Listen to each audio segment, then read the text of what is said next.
Welcome to Free Flow, the Caribbean's best and biggest podcast. Let's get it. Everybody, and I was telling somebody that, and I was like, wow, 100 episodes, that's a lot of episodes.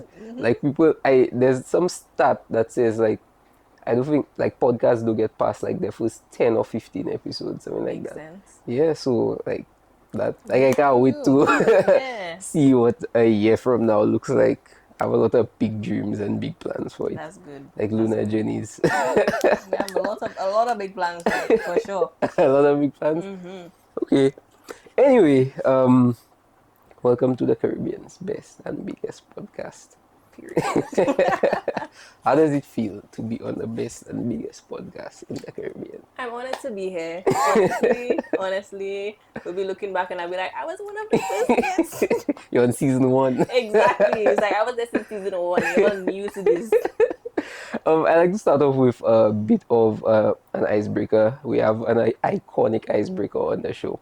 It's called Dream Dinner Guest. Okay, so what I'd like you to do is tell me 3 people that you would like to have dinner with and why, alive or dead. 3 people. The first one that already comes to my mind is Rihanna. Wow, 100% Rihanna. that's a first. Really?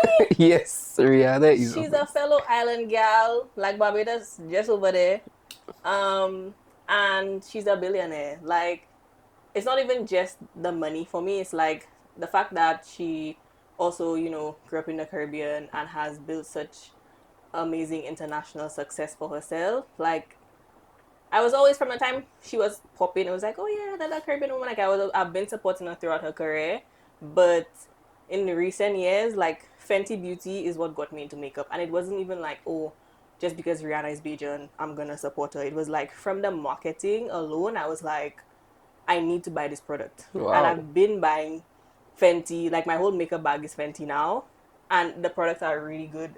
So for her to go from like music to into the beauty space, she has so many different companies and brands that she just really built a life for herself and built that career now to the point where she's like, I'm chilling, I'm just gonna be popping out some babies from now on. It's honestly really admirable because her career has been like decades long. So to be able to have a conversation with her about just what was going on in her mind or what was happening behind the scenes of everything we've seen, because we see the highlights, we see the successes, we see whatever she'll talk about in an interview, but actually just what she was going through in that time. Because I'm sure you've had conversations with people where they'll tell you like, yeah, during one of like my most successful periods, I was actually really struggling mentally, or I was I was dealing with something in my personal life. Like, just to have that insight, I feel like I'd really enjoy that. Yeah, man, that's so cool because I don't even think I've actually sat down and thought like Rihanna's career is actually decades. Like Rihanna was already famous when I was like a child. Yeah. I was like a I was child. in my Ave Maria uniform dancing to her song on tempo. Like, And even when you said about like struggling like in their success, even Kevin Hart, that's like one of my favorite, personalities and thing. And his first and one of my favorite comedy specials that he has, he was broke.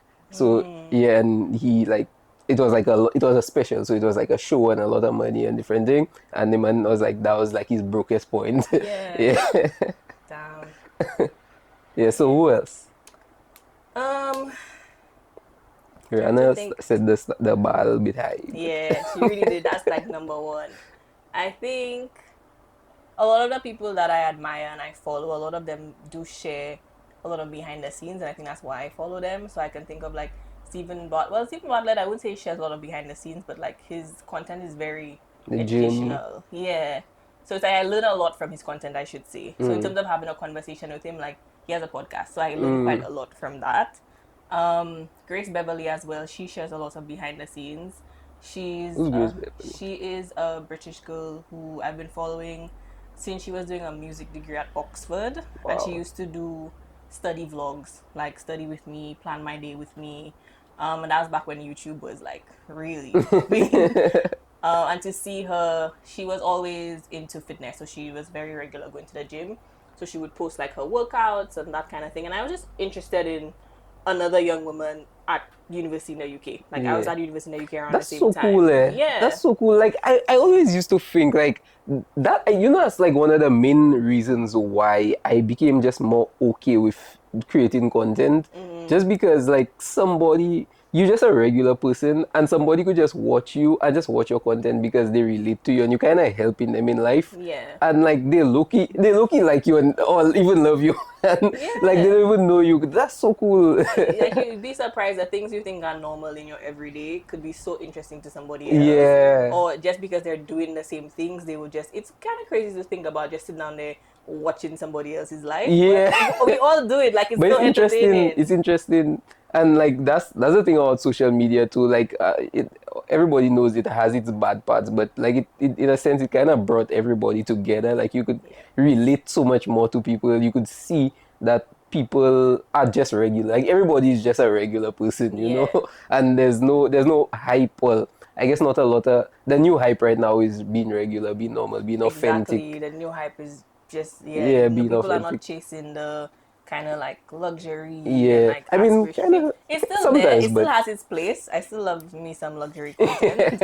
But I think like you say, it's kind of like reversing now. Like hmm social media when the whole influencer culture started, it was like, oh, look at this amazing life I'm living to aspire to. And yeah. now people have kind of turned that on its head and be like, look at me living a regular life. And hmm of course, so many more people can relate to that. So now people are like, oh, I like this because I don't feel bad about myself when I'm Yeah, watching this. exactly. Yes, it makes it so much more relatable, yo. And it just makes it okay to be normal now. Yeah.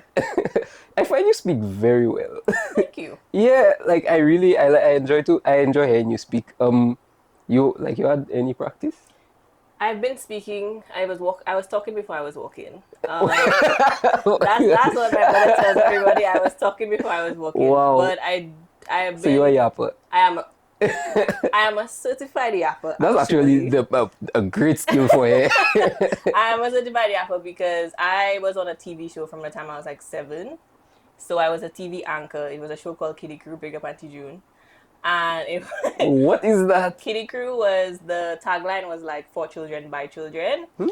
June Frederick, she was the producer and she gathered a group of St. Lucian children and she wanted to make an educational show for children. So we used to go around different places in St. Lucia. So like we'd go on like a nature trail or we'd go to the zoo and we would be like literally like anchors, like the way a news anchor will come and give you the news. We'd be like, this is the cocoa plant and this is the whatever and here's how they make Yeah, that scripts and chocolates. stuff. We had scripts, but she always encouraged us, her and a cameraman, call him Uncle Fimba, always encouraged us to read the script, learn the script, but improvise. So I think that was like the basis of how I'm so comfortable just being in situations like this because it's like I know how to think quickly and like Yeah. put words together very quickly to, Put your say what I thoughts have into to say. words. Yeah. So to go from that to drama club. So I was on that show from like 7 until probably from 3, like Wow, 15. miss you. And she only kicked us out. She's like, you'll have CX to do 34. Like, she kicked us out.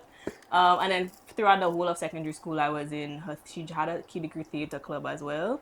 So we used to do like masquerade in the square, we used to do plays, and then drama club at convent. You know you're not looking like you did all that. My mother admit everything. She admit Really? everything. I feel like for somebody that did all that, like I wasn't seeing you like that. Like, I don't know. I was just like, I feel like that's weird, because I feel like I've been involved in a lot of things, and I feel like I've been fairly social throughout my time living in St. Lucia before I moved. I think maybe I was a maybe bit it's me that was quiet. under a rock. Maybe. Honestly. I think I was just a bit quiet. Like I was out, but I wasn't like, the social butterfly there. to go and be talking to everybody. I was there, but I was just there. So maybe that's You're why. visible. You Yeah. just- okay. That's cool though. I know. Well, I don't know. I think I'm not sure where I heard it, but maybe from your website or something. And you said about public speaking, having speaking internationally and that kind of thing. You think that helped a lot with your 100%. It was always a very strange thing where I would consider myself to be like, I'm a lot better now, but very much shy and like socially anxious. I say I'm a lot better now. People are like, what? What are you talking about? I've learned how to, do the small talk and everything exactly. now. Boy, me too. I can relate to that. I can relate to that. But definitely I would always tell people I have no problem speaking to 500 people. Speaking to one person, that's a That's different the story. problem. Yeah, So, and I honestly. think it's because I grew up in front of a camera performing to play. I did so many plays, all those we used to do those school singing and poetry competitions, those like national competitions, and I was always represented my school. So anything that requires me to deliver something to an audience, I'm down with that. Like I'm Wow. cool with that. So that's just always been second nature to me. And that's for lunar journeys. That's what you basically do. Yeah. Okay. So I mean I do a lot for lunar journeys. Speaking Yeah. is one aspect of it. I have done definitely a lot of international talks around. A lot of them have been around like diversity in science. Mm. So coming from a place of like ethnic diversity, and that goes for Black people, but it also goes for Caribbean people because when you look at the astronomy field internationally, there's not that many of us. There's not Really? that many of us. So Well, I it's mean, yeah, that kind of yeah, it makes checks sense. out. People Yeah. it's people are used to it, and I'm like, there's no reason why that should be the case. Like, yes, we're smaller countries, like just in terms of population, but there's no reason why I grew up, born and raised in St. Lucia, and I moved to the UK, did an astrophysics degree, and I'm here today. Like, there's no reason why other people in St. Lucia Yeah. cannot take that same path. At You, least, you think a lot of problems that we have just because, not saying that it's all of them, but you know, there are some problems that are not just because people trying to do something bad, but people just not aware of it. and I think that's definitely a huge part of it where people don't even know that it's possible Yeah, in the first or if place. or it's an issue. Yeah, Yeah. people don't even see that because not just in the Caribbean, just internationally, it's very common that physics. So I say physics because my degree is based in physics, but like astronomy and physics is what they use to explain astronomy. So when I say That's astrophysics, actually one of physics, my questions. astronomy, yeah, we can get into that. But I might be saying physics a lot, but it's just because my degree was literally 50% physics, 50% astrophysics. Wow, So when I say physics, I'm still talking about same thing. that field, but it's majority a white male dominated field all over the world. It's like it's not a Caribbean problem. So people will not be so like I say, not be surprised that that's the case. So if somebody comes to the Caribbean and they say, "Oh, there's not very many Caribbean people in space," you'll be like, "Okay, like cool, like that's Yeah, what I expected." that's true. But the same way they're trying to solve that for having more women in the field, having more people of color in the field. Like I'm trying to get more Caribbean people into the field, so I'm doing my little part in our region to make people see that it is something you should think about. It is a possibility. It is an opportunity that you can have, and not just because you come from a small island means that you don't get to experience everything that's happening in the global astronomy space. Yeah, okay, that's cool. Okay, so we've kind of just been rambling a bit, but let's get into it. If you had explained it to me like I'm a 5-year old, what is astrophysics? Astrophysics is the study of the universe. So it is using it's the science of how the universe works. So it's pretty much everything you can think of. I can't even say outside of Earth because a big part of astronomy is studying Earth as well. So planets, galaxies, stars, dark matter, dark energy, spaceships, spacecraft, satellites, anything you can think of that's up in space is astrophysics. They're just different subdisciplines within astrophysics. Okay, so I'm going to put you on the spot a little bit. It's not a hard question. It's just yes or no. But if I were to ask you anything like a definition for anything that you just mentioned, meaning dark matter, dark whatever, and yeah, would you be able to explain to me what it is? Yeah, Really? You yeah, think so? And in a way I would understand. yeah. Really? Some better than others, but we covered pretty much all of that during my degree. Okay. What's dark matter? Dark matter, that's actually a question that scientists don't even really know, but it's something that we see. It was in Flash, Really? the series. I don't watch a lot of sci-fi stuff. Yeah, you should watch Flash. The acting is very bad, but like the story is really good. Yeah. It is a substance in the universe and it makes up 95% of what's in the universe, but we don't know what it is. And it's something that a lot of what we know. That's why I say I know you don't ask that question because everybody's asked that question. And it's because scientists don't know what it is that is such a big mystery. Because everything we study, all the things I mentioned, planets, galaxies, stars, all of those we can study with light. So stars produce light. That light reflects off of planets, off of moons, off of all those kind of things. Galaxies have it's a collection of stars. So you can see a galaxy also using light. Dark matter, that's why it's called dark matter. It doesn't produce or interact with light. The only reason we know it's there is because it changes the gravity around the things where it is. So it's like, well, I shouldn't say that. It might sound very dumb to astrophysicists, but like a black hole. Not exactly, but close. In terms of a black hole is also something we cannot see, but it's because the gravity is so strong that it just sucks up all the light around it. That's crazy that a black hole sucks light too. Yeah, that's how strong the gravity is. So what's a black hole now? So it depends on the Is different. Is that like That's astrophysics. okay. Yeah. I say it's everything you can think of. When it comes to space. Everything you can think of. There's different subdisciplines. So there's cosmology. That cosmology is more so the study of galaxies, like the Big Bang, all those kind of large scale things. I say large scale, like talking about Earth is already not already large, but relative The to Big Bang everything is like in the huge scale. Exactly. But a black hole, there's different types of black holes. There are the most common black holes, the ones you'll hear about on the news, or if they discover a new one, or the one they took a picture of, I think it was 2019. These are made by the death of stars. So once a very huge star dies, its core is where the energy is produced. Its core collapses and can turn into a black hole. Not every single star, some of the biggest stars, that's what happens to them. So that star explodes, it dies, and it leaves behind a black hole. That's the most common ones. The black hole itself is probably like 3 times the mass of our sun. So these just the black hole. So these things are pretty heavy. Okay. Which is why their gravity is so strong. Wow. And then the other kinds of black holes you'll not hear so much about. They're called supermassive black holes. And you find them in the center of most galaxies. So we have one in the center of our galaxy. It's the center of the Milky Way. That's so scary.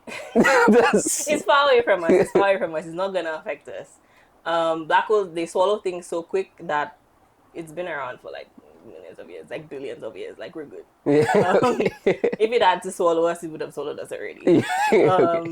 But those ones, that's comforting. There's a few theories. We don't really know exactly which one yet. Scientists think they were formed during the Big Bang. Because they're so big, they're like hundreds of times like the mass of our sun. And there's obviously, if it's 100 times the mass of a star, it couldn't possibly have been created by a star. So these ones, that's like the supermassive ones. Okay. These ones are a bit up in the air. But most times when you hear something about a black hole, it's probably going to be one that was formed from the death of a star. Okay. That's so cool. Let me ask you another question. I'm going to put you on the spot again. That's what I like to do. So no, that one is a personal question. Okay. I want to message you at any point. Because I think that's one of my favorite topics. You see, astrophysics and psychology, that's like my two, like, I love these topics. And I feel like you're the perfect person to be able to answer my questions, because you just talk a lot. So you'll be able to be very thorough with your answer, and I love that. Okay, so I need to be able to message you or call you at any point to ask a question about astrophysics. I'm glad that's appreciated. Yeah, it is. Not everybody appreciates a yapper sometimes. This is my talent. So I appreciate that yapper is wanted. I can be a bit of a yapper too, but I feel like I'm present enough to know when my yapping is not wanted. I have to kind of just. So when somebody will ask me a question and I'll answer them like 1 or 2 sentences, just to see. And then they'll be like, no, but what about this? I'm like, okay, are you ready for the explanation?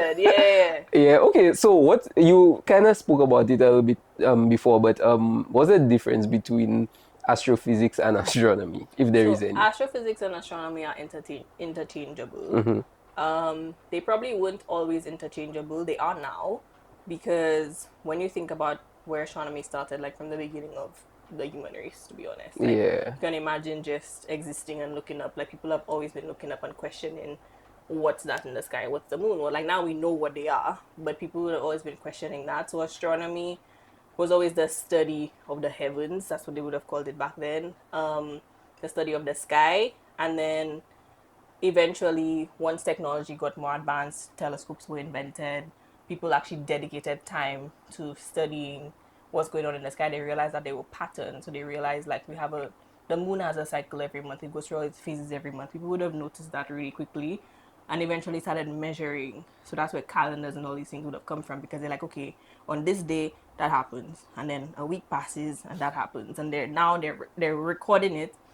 So astronomy was always like that study, and then astrophysics became the term because they realized that all these patterns can be calculated. They're all of them can be put into a mathematical equation where you can say, if this is what it looks like today, what is it gonna look like 3 months from now? So that's where the science came into it, and the science and the math. So now astronomy and astrophysics are interchangeable because if you're studying astronomy, you're studying the science of how everything works. And that's that happens like every year. So the same things happen every year, you're Pretty saying? much, yeah.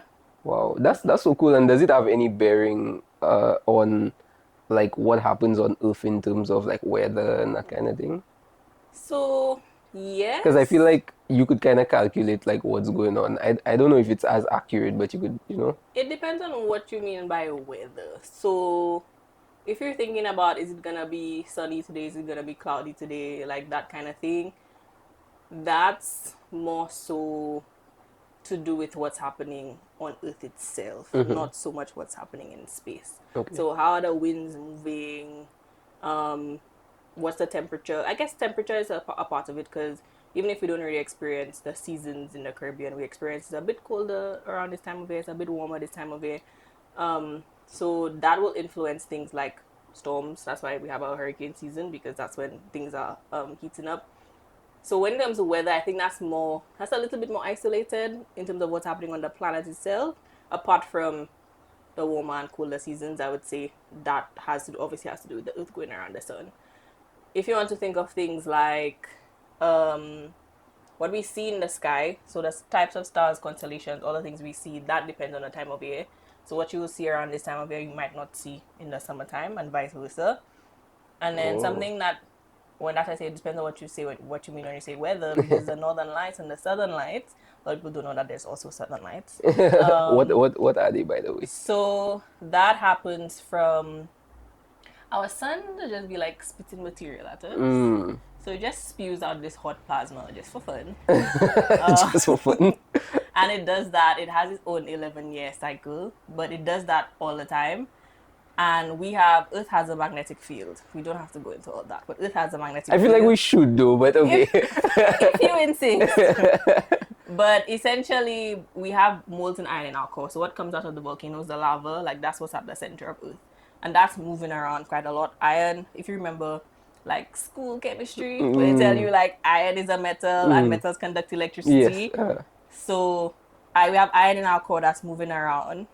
It's conducting electricity that creates an electric field. So when you think about the wires in your home, electricity going through your wires, there's electric fields around your wires. They won't affect you because it's very small currents, but the core of the Earth is so huge. It's a huge electric field. And in physics, where there's an electric field, there's a magnetic field. Or where there's a change in electric field, I should say, there's a change in magnetic field. So because the core is moving around, if it was one big block of iron, nothing really would really be happening. But because it's molten and it's just swish, swish, swish around the center, it has a magnetic field that's changing. So there's an electric field that's changing, and vice versa. Those things are kind of interchangeable. The sun is spewing out material that's also can interact with an electric field. Let me say that. Interact with an electric field or magnetic field. So when you think of the Earth as a globe, it is a globe. Yeah. Let me say that. I don't even know going to get that. You have to be sure. Trust me, if you clip that and anyways, the Earth is a globe. The magnetic field kind of goes like this, almost like not a butterfly, but like it's just rings. So it's coming from. So it's like North so Pole. and then so. It's coming from the North Pole, and it's going out. And it's going down, it's going to the south pole. Okay. And it has just a lot of rings. Is it just one or does it go like 3D kind of? It's 3D, so it's all the way Okay. around. And then when the material from the sun comes towards that, because I said it interacts with the magnetic field, so it goes along those lines. And that's why we have northern lights and southern lights, because it's gonna interact with that field, and so it's gonna be pushed towards the North Pole and then also pushed towards the South Pole. Now that material is very hot. It heats up the particles in the atmosphere, in the Earth's atmosphere, and then they glow. And that's how you get all the lights. Really? Yeah. That is so cool. That's one of my favorite things I learned in my degree. Really? Yes. That's actually really cool. How did we get to that point? because I cannot remember. I cannot remember at all. Talking about if the different things in space affect the weather on Earth. Oh yes. That's how we got So you were saying about the sun and then the northern lights. Yeah. So what were you saying about that? So I'm just saying that it depends on what you mean by weather, because Okay. space weather, is solar flares. That's what they call them when the sun sends out the material. Solar flares is part of space weather, and the northern lights is also like a weather phenomenon because something happening in our atmosphere. So that's why I said it depends on what you mean. Okay. That's so interesting. I really love this topic. I feel like I'm going to love this episode more than I actually thought I would. But let me ask a strange question. Do you believe in God? That's an interesting question. I should have put that on the things not to ask me. You splintered about that.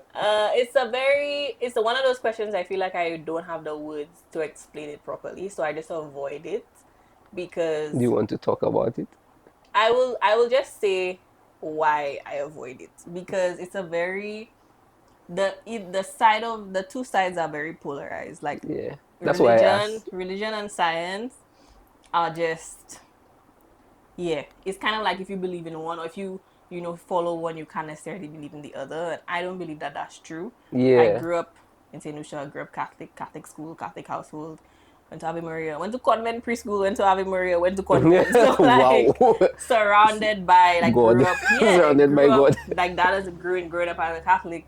And I remember when I was going to university to study astrophysics, everybody was like, "Oh my God, like you're going to go study the atheist." Yeah. And I'm like, I didn't think about that. But well, I will say that I had lecturers who were Christian. I had lecturers who had their religious beliefs, and I don't think like two things can be true at once. I think you can believe in God, and I think you can enjoy studying science. Okay, what does science say about God that makes you, or I guess it doesn't say about God, but what does science say that makes you feel like, there's like no God or it doesn't exist? And that's the thing. It's like I feel like it's a common misconception that people believe that scientists don't believe in God, or science itself denies the existence of God. I think science. I asked that because of the way you're speaking, that's why. Yeah, I think science just doesn't really bother. Like the religious people are like, oh, you think you don't believe like God created everything, or you don't be or you they'll have this thing where they say like you guys are trying to answer all these questions, but you're never gonna be able to answer everything because God. And the scientists are just like, I just like experiments. I'm just trying to learn as much as I can while I'm here to be able to, feed my curiosity and feed my passion. So I feel like in some ways the battle is a little bit one-sided from like experiencing both. That's why I say it's a very touchy topic, because people who are very religious might something I say might come off offensive, or they might say she turned her back on God or whatever, which I haven't. It's just like whenever I say the scientists don't really care what I have to say, it's kind of just like, oh, so you believe, or you one of them, and it just becomes a thing, and I just don't want to. You don't think it becomes like it's something where the answers that they get are not necessarily the answers that they want? Because I feel like people that believe in God and that not necessarily science inclined, that don't really know much about science, they have a certain notion of how the world is supposed to work based off of what they've read in the Bible. And then when you do the research through science and you tell them how things actually work, not necessarily discounting the existence of God, but just saying, okay, these are things actually work. They kind of just get upset because, they think that's what it's supposed to be. Yeah, I think it depends. It really depends on who you talk to, because I've met very open-minded Christians. Or I say Christians because that's just the religion I'm more accustomed to. But I've met very open-minded religious people, people who have a belief. And I've met very close-minded scientists. So I really think it's who you talk to and who you want to have an open conversation with. That's why I say the two sides are very polarizing, but I don't think they have to disagree with each other. I don't think it has to be an argument. I think it can be a discussion. I think both sides can learn. Because I'm like, Christians believe God created the earth in 7 days, 6 days, and 7 days to rest. Scientists believe the universe was created in the Big Bang. Why couldn't God have created the universe? Using a Big Bang.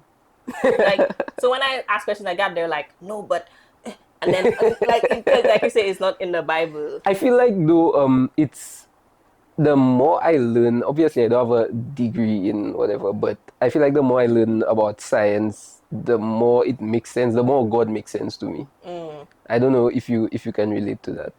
I get it. I get why that would be the case, and I think I went to a talk once from someone who did his PhD in physics, where he went even further, and now I think he's a pastor. And so he's, giving his experience of what it was like to be very fully immersed in both of those worlds.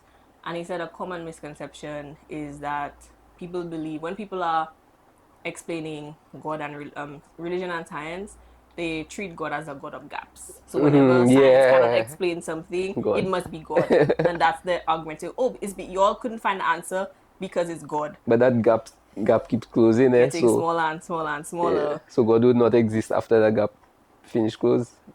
That's just how I Yeah, I think it's a really interesting topic, but I think it can very quickly turn into an argument. And people that you have these conversations with, they're not willing to change their mind. So Yeah. that's why I kind of just stay Yeah. away from it. And I'm still learning myself. Like I grew up, one denomination, and then I moved to the UK where there's so many different religions, and like learning about their beliefs and why they do certain things, and realizing that a lot of the core foundations of religion are the same.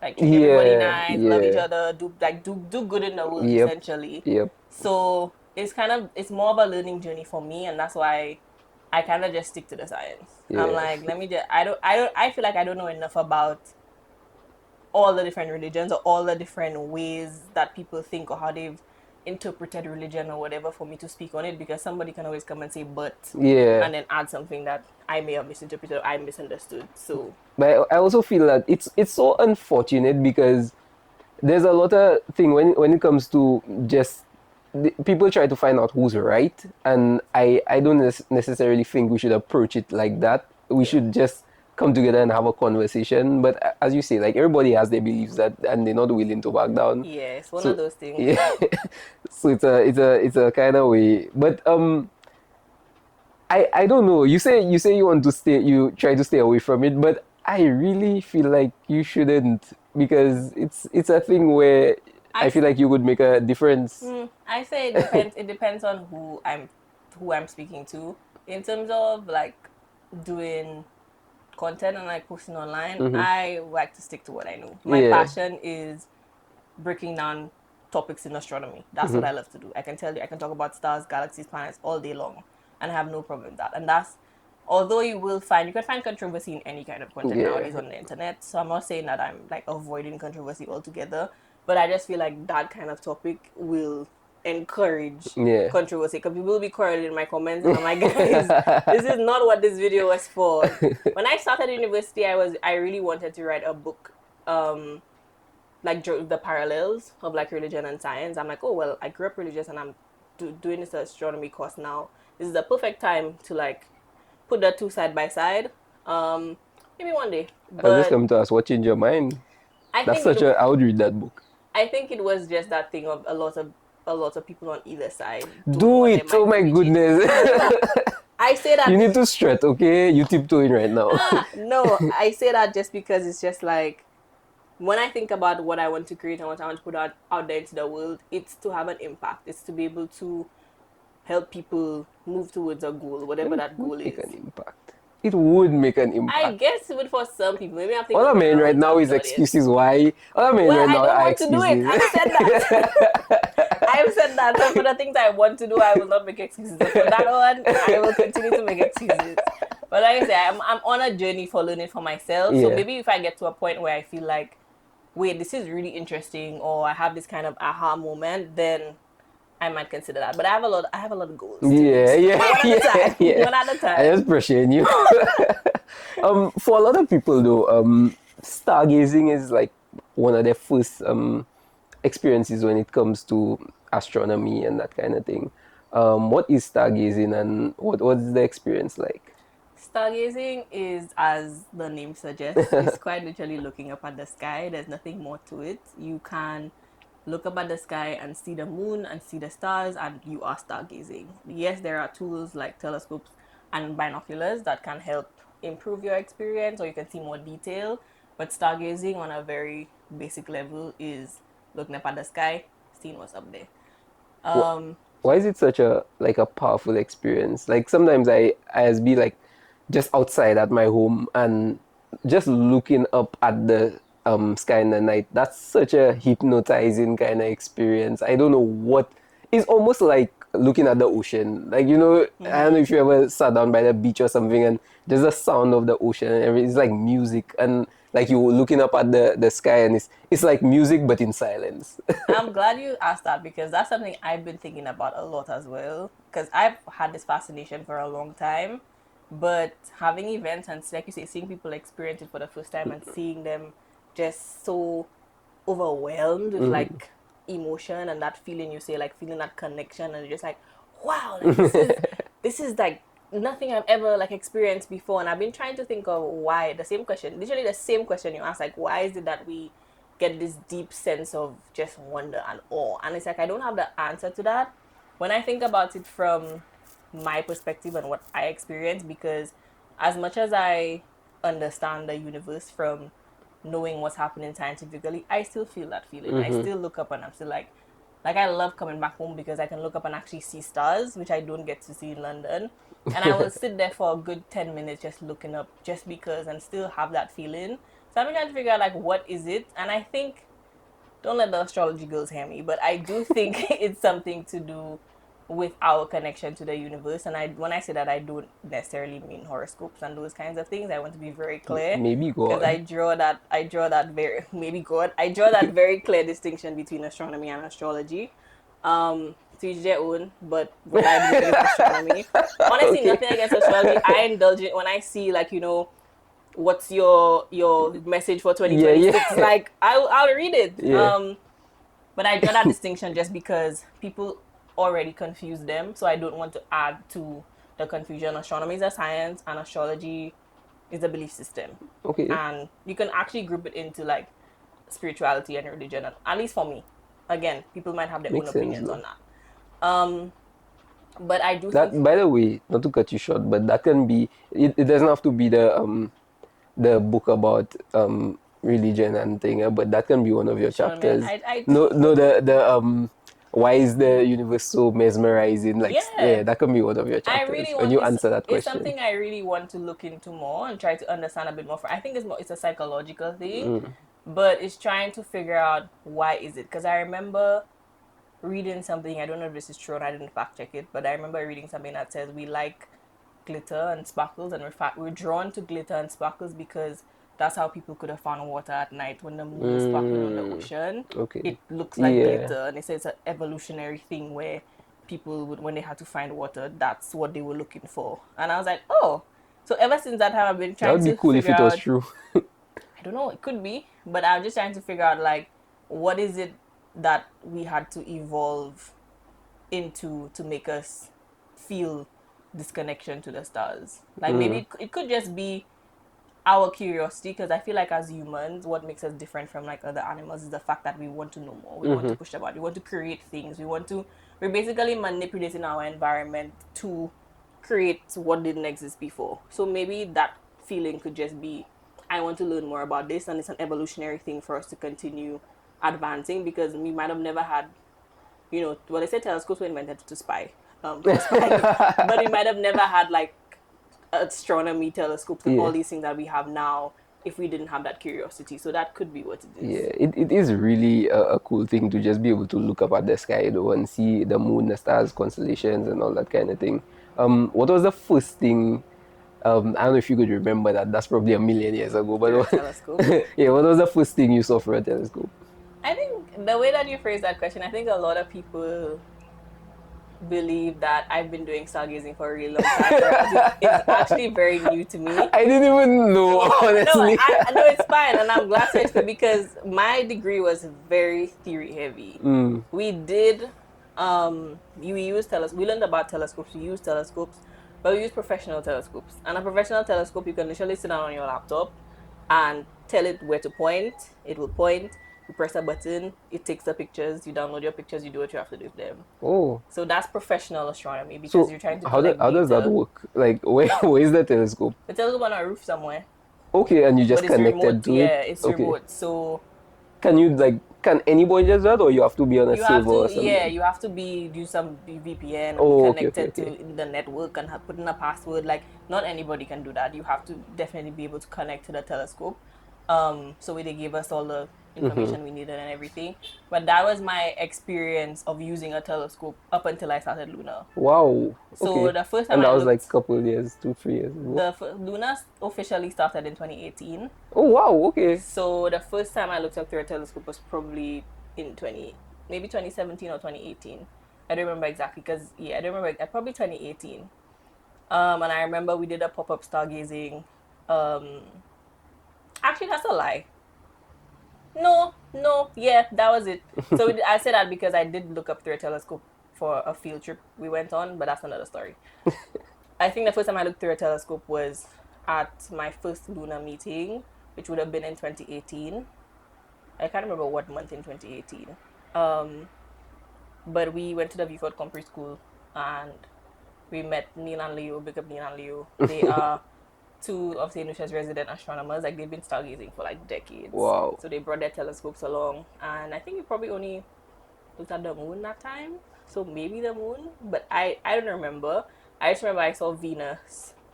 One time we went for pop-up stargazing at the cinema. Very underwhelming. Why? Venus is just like a off-white blob. Like it has a very thick atmosphere, so you're basically just seeing its clouds. Oh, okay. But I have seen shortly after that on my field trip, I saw Jupiter through it. Jupiter, Saturn, and a binary star system, so two stars that are in the same planetary system. That's so Yeah, I cool, saw yo. that through a really good telescope, and that was like life changing. What was like life changing about it? Just the fact, I think somebody in that, so we went to, telescopes are usually in observatories, telescopes are usually in domes. Mm-hmm. So I was in the Canary Islands on a field trip and we were doing our research. So the telescope, we could have used it remotely, but it also had an eyepiece. So our lecturer was like, when you all had a break, he was like, come on, actually look through the telescope. Like you're all the way off the coast of Africa, like you might as well look through the telescope that you're using. And I remember when I was looking through it, somebody said like, photons is just light, but we were all nerds. So it was like the photons from Jupiter are literally hitting your eye right now. And I think that was the moment for me where I was like, bro, like this light literally came from Jupiter and it's hitting into my eyes right now. Like I'm not looking at a picture, like I'm looking at Jupiter. Mm-hmm. And that moment was like, whoa. But there was another wow moment for me. I read it somewhere, so you could fact check me. But it was basically saying like when you look like to these faraway galaxies and planets and stuff, that's like you actually seeing these planets how they are like In the a past, 100 years ago or whatever it a is. long time ago. So you basically see in the past. Mm-hmm. That's crazy, That yo. is, That's yeah. crazy. So if the thing is like 100 million light years away, Then it's 100 million years years ago, it took to get to you. that's It insane. is insane.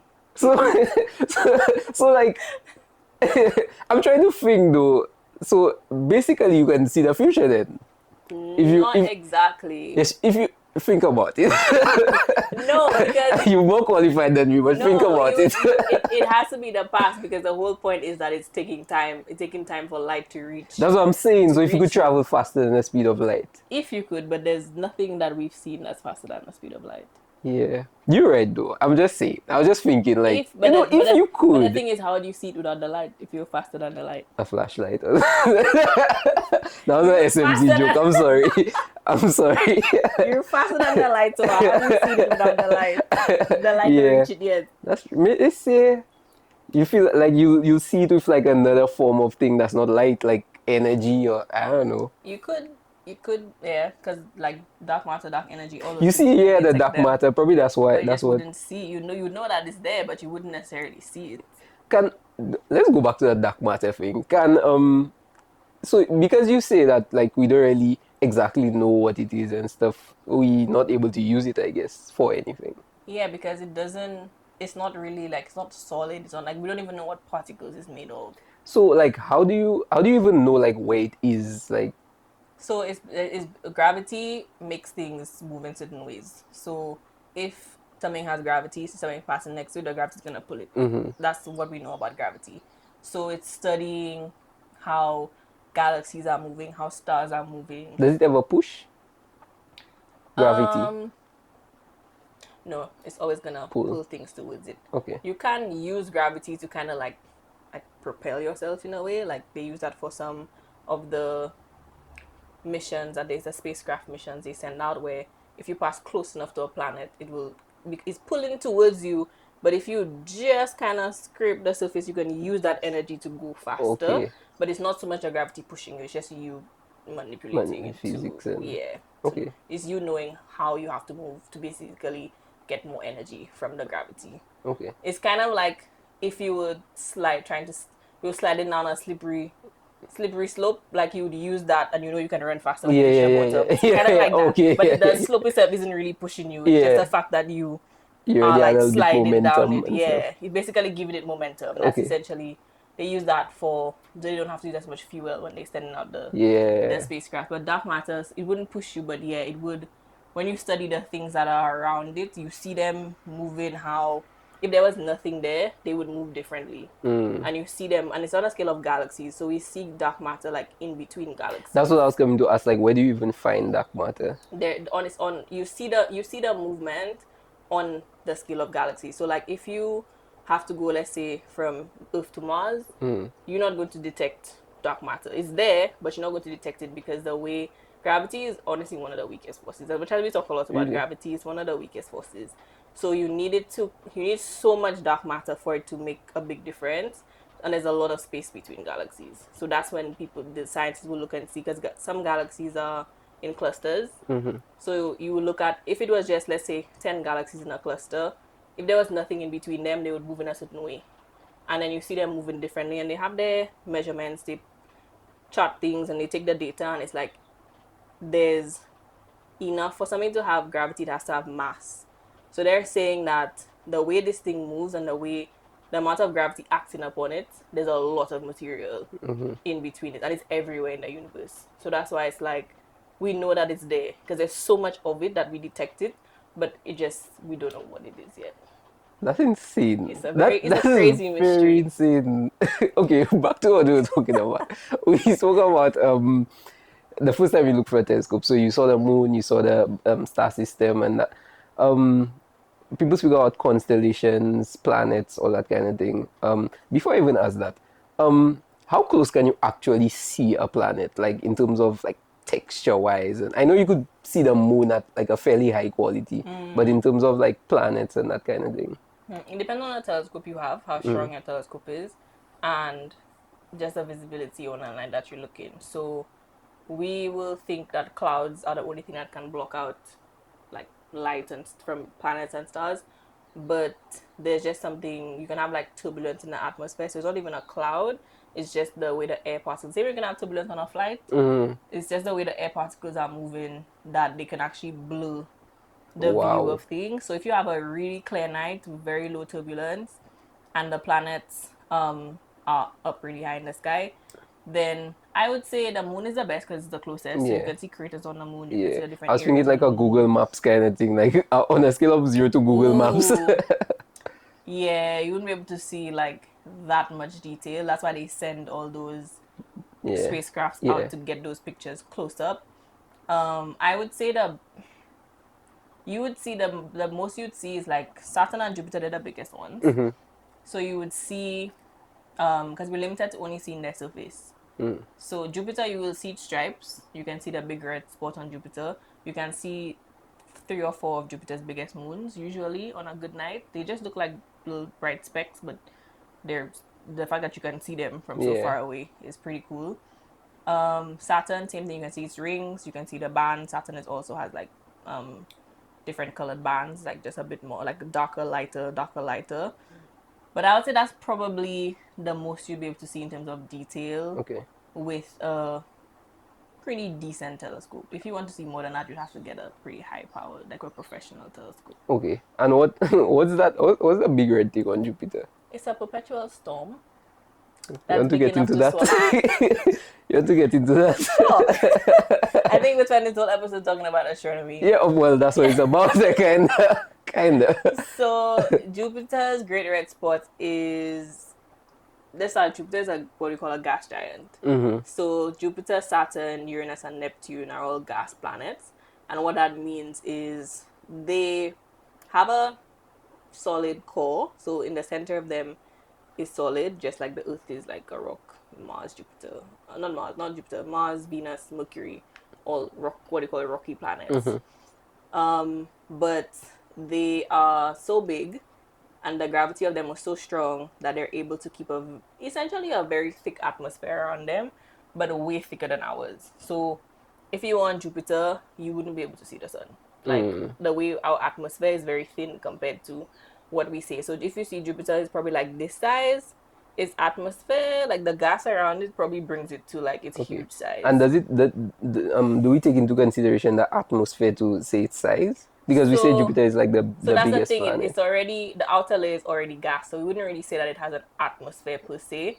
It's just a gas. It's just a gaseous planet. Okay. So yeah, because it's not like Earth where you have the crust and the ocean and then you have the gas around it. Jupiter is pretty much all gas. If you had to take away all the gas, like that's the majority of the planet. Yeah. So what we're seeing is just air particles, essentially, like different compounds. Like the bands you see around Jupiter is just, essentially you can think of it like it's like wind. Like it's just particles moving. They're always moving around. And this storm is just like a really big hurricane. Okay. And they call it a perpetual storm because I think they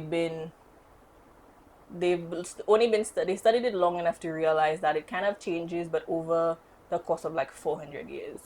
So it's just a never-ending storm, like really high winds, and that's why we just see it's like literally like a hurricane, like it's just that circle, and it's just there, just. I really want to get to the bottom of, like, that's why I feel like there has to be a God, because we need someone to answer these questions. And I really want to get to the point where these things are answered for me. Because why is there this huge planet with just a storm going on for like 400 years? I mean, you can kind of answer that with science now, because the reason that they have so much gas around them is because of how they formed. Like I said, the center was so big, the gravity was so strong, it could actually hold on to the gas. Essentially, you need a lot of gravity to be able to hold on to gas because it's very light. The particles are very light, so they can very easily just escape. So you need a very strong gravity to actually keep an atmosphere. So Mercury and Mars, they say Mars has a very thin one, but Mercury doesn't have an atmosphere at all because it's too small to hold on to an atmosphere. Earth, we have a very thin atmosphere. Perfect atmosphere. Right. So like that means if you go to Jupiter, you'd probably not even be able to stand up then. There's no solid surface. That's what I'm saying. Like it's literally a gas. No, not even like that. Like if you actually, like, okay, let's say there was just for conversation's sake, there was a solid surface and you stood on Jupiter, you just because of the gravitational pull. Yeah, you'd probably still get crushed. You'd get crushed. Yeah. Wow. You would. Okay. Or the wind would blow you away. Whichever one comes first.